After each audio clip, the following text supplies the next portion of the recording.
दोस्तों, पिछले भाग में आपने देखा कि दादी के चले जाने के बाद मेरे गांव का वो हंसता खेलता आंगन कितना सूना हो गया था।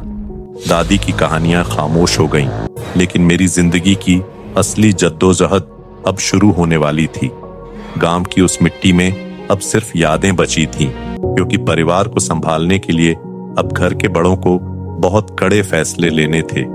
दादी के गुजरने के कुछ ही समय बाद पिताजी ने एक भारी मन के साथ अपना पुराना झोला उठाया। गांव में काम नहीं था और घर की जिम्मेदारियां किसी पहाड़ जैसी लग रही थी।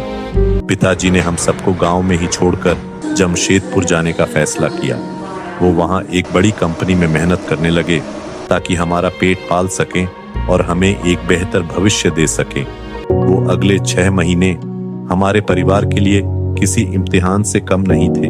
वो माँ का उदास चेहरा और हर दिन पिताजी के फोन का वो लंबा इंतजार, हर एक दिन 1 साल की तरह बीतता था। गांव की उन अंधेरी रातों में मैं अक्सर बाहर बैठकर आसमान देखता और सोचता था कि क्या शहर जाने के बाद सब कुछ फिर से ठीक हो जाएगा। आखिरकार 6 महीने बाद पिताजी का संदेश आया। वो दिन आज भी मुझे याद है, जब घर का सामान बांधा जा रहा था। मुझे अपना वो कलकत्ता वाला जन्म और फिर गांव की ये धूल मिट्टी सब एक फिल्म की तरह याद आ रही थी। उस घर की चौखट को चूमकर जब हम बाहर निकले तो ऐसा लगा जैसे मेरा बचपन वहीं पीछे छूट गया है। ट्रेन की खिड़की से पीछे छूटते पेड़ों को देखते हुए मेरी आंखों में नमी थी, क्योंकि मैं अपनी दादी की यादों से बहुत दूर जा रहा था। जैसे ही हमारी ट्रेन जमशेदपुर स्टेशन पर रुकी, एक अजीब सा शोर कानों में गूंजने लगा। गांव की वो शांति अब कहीं गायब थी। चारों तरफ भागते हुए लोग, ऊंची ऊंची इमारतें और टाटा स्टील की वो विशाल चिमनियां। मैं अपनी माँ का हाथ कस के पकड़े हुए था।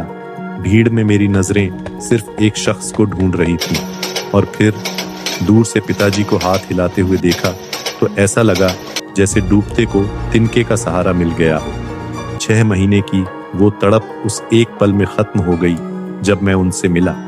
वो पहली रात जमशेदपुर के एक छोटे से कमरे में गुजरी। खिड़की से बाहर चमकती शहर की लाइटें दिख रही थीं, पर मेरे मन में अभी भी गांव की वो सौंधी खुशबू बसी थी।